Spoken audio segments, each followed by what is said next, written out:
Welcome. Today is Thursday, October 13th. I'm Jeff Huge, Chief Investment Officer at JWH Investment Partners and the founder of Alpha Insights. And this is your Daily Five. Before we get started, I just want to let you guys know that this is going to be a very bearish call. I am not going to pull any punches. I am not going to sugarcoat it. I'm going to call them as I see them here. But before we get started, I just want to mention because we get a ton of emails asking about our free newsletter. And so we do publish a full newsletter every single month. We actually just put it out last Saturday, so it's very fresh. This one's called The Bull Case, and it is dead in our view.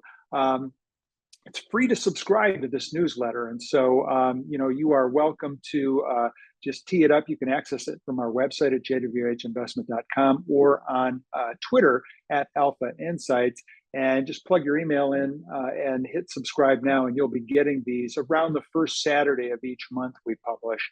There is also, and I'll just mention that the key macro factors are really what we're focused on. It's affectionately titled Huge Insights, the Big Picture. And so we're focusing on kind of the top-down economic and market factors that are driving the market itself.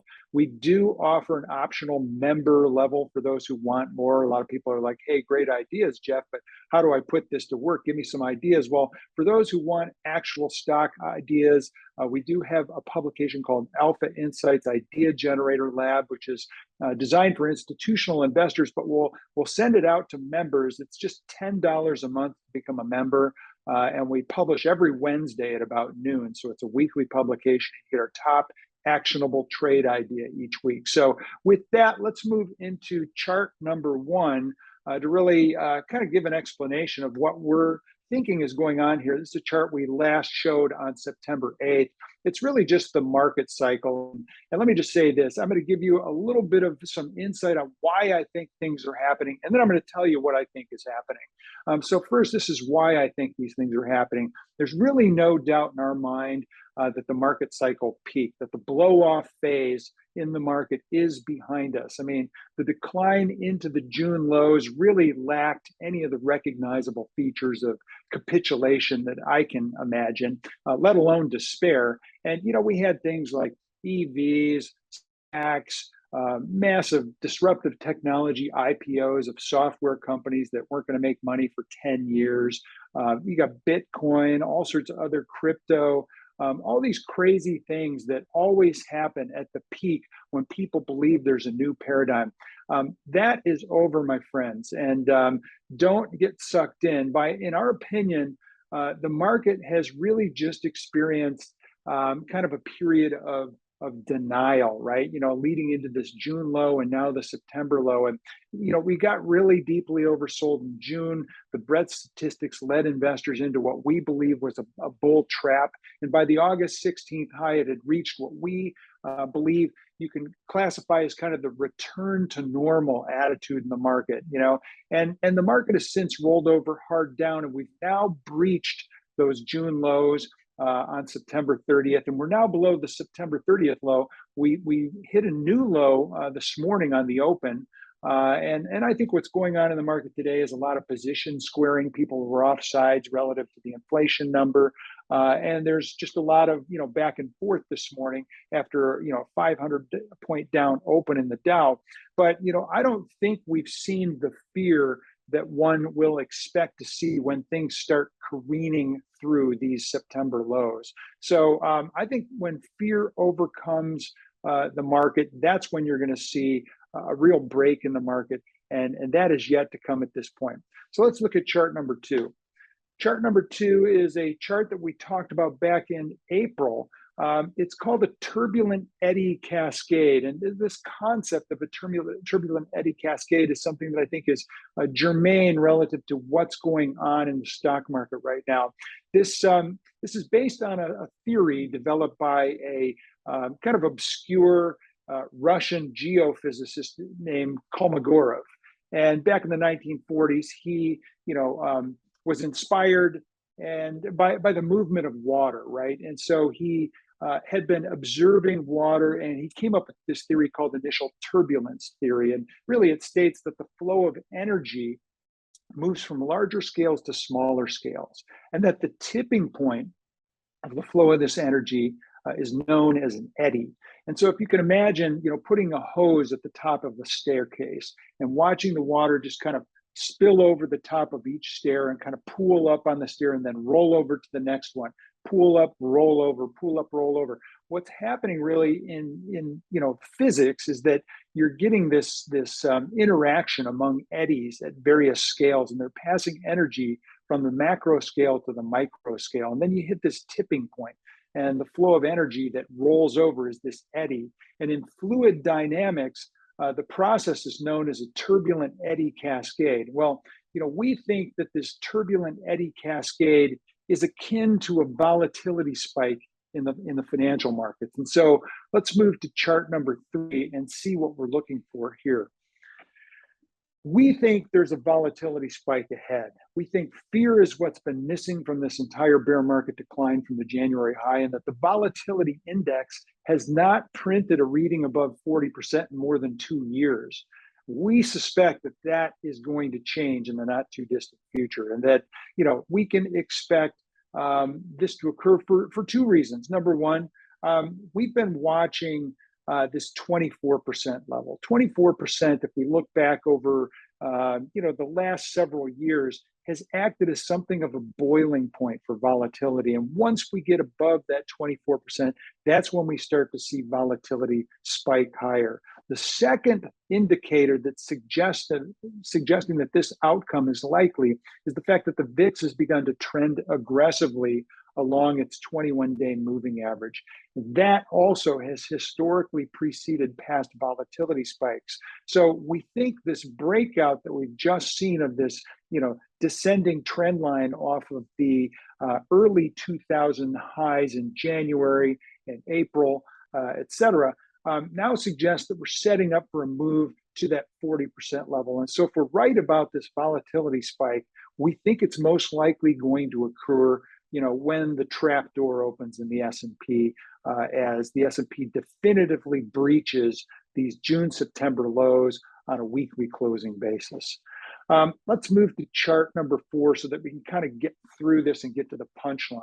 And, what we've been talking about in a lot of our research really since January is the notion of this long-term super cycle. We think we reached the end of a 90-year super cycle. And what the chart's really expressing here and illustrating is, the S&P 500 dating back over 90 years, really, 100 years in fact, but we're really focused on that move from 1932 to 2022.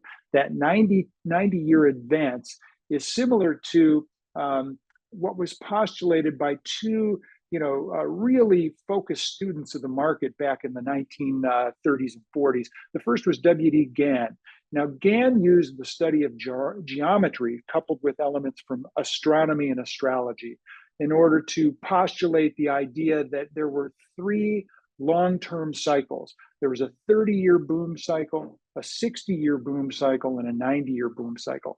And they didn't all have a consistent point of origin. They moved independent of one another and overlapped one another so that the 30 and the 60 might top at the same time, or the 60 and the 90 might top at the same time, or move against one another. So you had this, unique points of origin within that idea.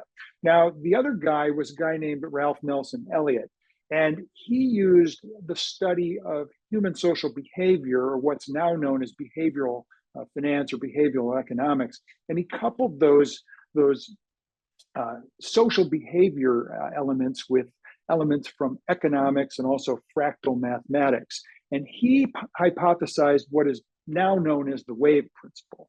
Now, the wave principle is really this framework that allowed him to recognize self-similar wave patterns in markets in order to map impulsive and corrective waveforms that actually determine the primary path of prices within a hierarchy of larger degrees of trend that continue to kind of move in ever larger degrees. So we start at one point, and these self-similar waves are fractal in nature, and they just expand and expand and expand. And so he came to this conclusion that there was a cycle wave that could be measured in years, a supercycle wave that could be measured in decades, and a grand supercycle wave that could be measured in centuries.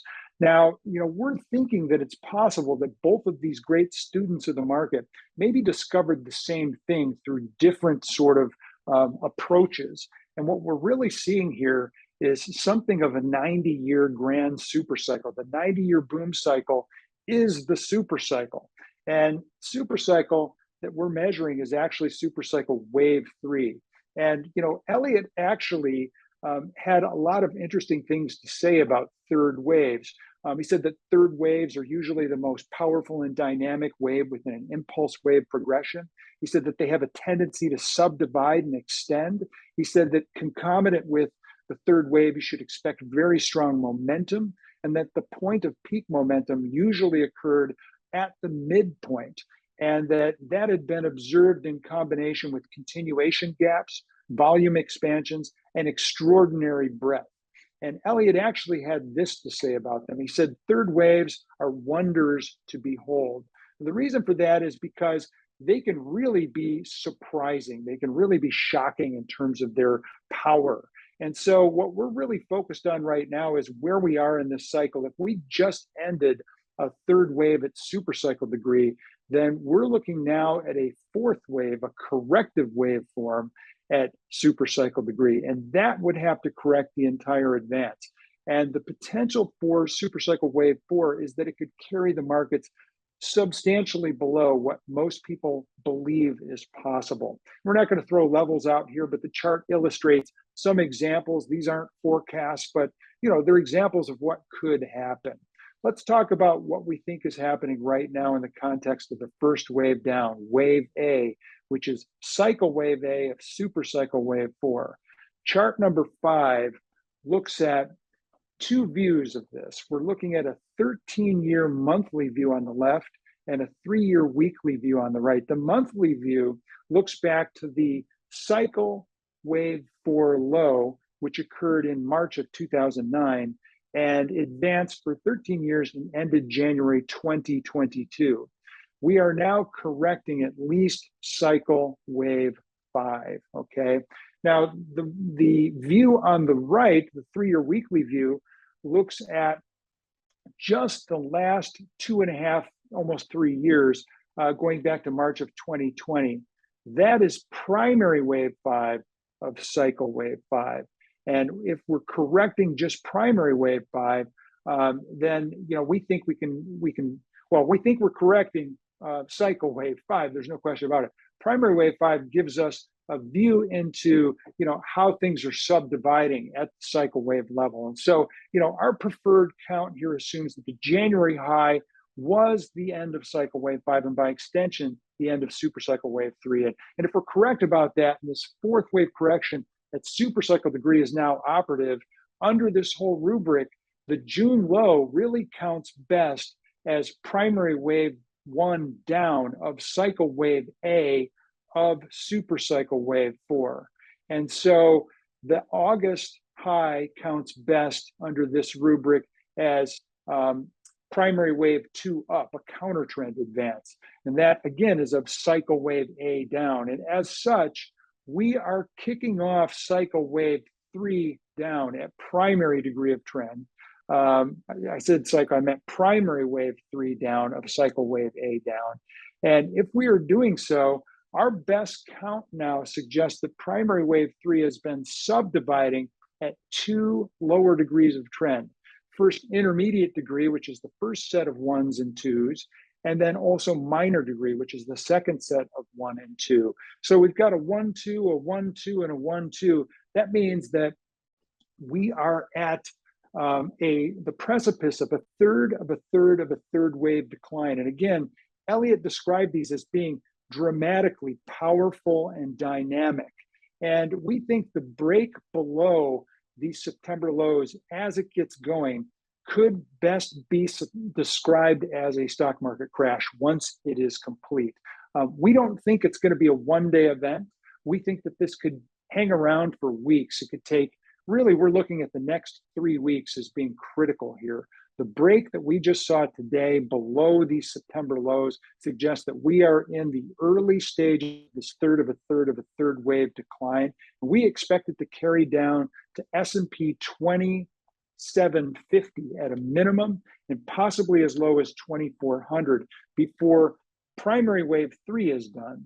And then we should see a brief reprieve. We think maybe a couple of months where the selling pressure abates and we have something of a lateral consolidation. Now, we'll know that we're right as long as wave 4, this lateral consolidation, does not enter into the point of the June lows, which is primary wave 1. We can't exceed that level. As long as it doesn't, then wave 4 would be a valid interpretation, and we would expect a fifth wave plunge to carry the market down to around S&P 2250 sometime in the first quarter of 2023. So that is the view that we have of the market. It is in stark contrast to that which you will hear from most bullish proponents out there that think that we are seeing a bottom. We don't think that this is a bottom. If anything, this is a bottom at minor degree only before kickoff to a stock market crash carries prices well below current levels and down into the mid 2000s by our work. We'll know that we're wrong if we exceed the August 16th high. So in other words, S&P 4325 is our make or break on this analysis. That's really all we have to say today. With that, if you want to follow up with me, you can reach me by sending me an email at jhuge@jwhinvestment.com, or go to my website, just jwhinvestment.com, or you can follow us on Twitter at alpha_insights. I'm live every Tuesday at 9 a.m. Eastern on OETV. You can also find me on LinkedIn. So with that, I want to thank you for watching today, and good luck trading. Hey guys, Dave Keller here with StockCharts.com. Thanks so much for watching our video. If you enjoyed it, and we hope you did, hit the like button right below. Also, we have so much new content every day. Consider subscribing to the channel. Just hit the subscribe button in the video or right below. Thanks for watching. Stay safe. Have a fantastic day.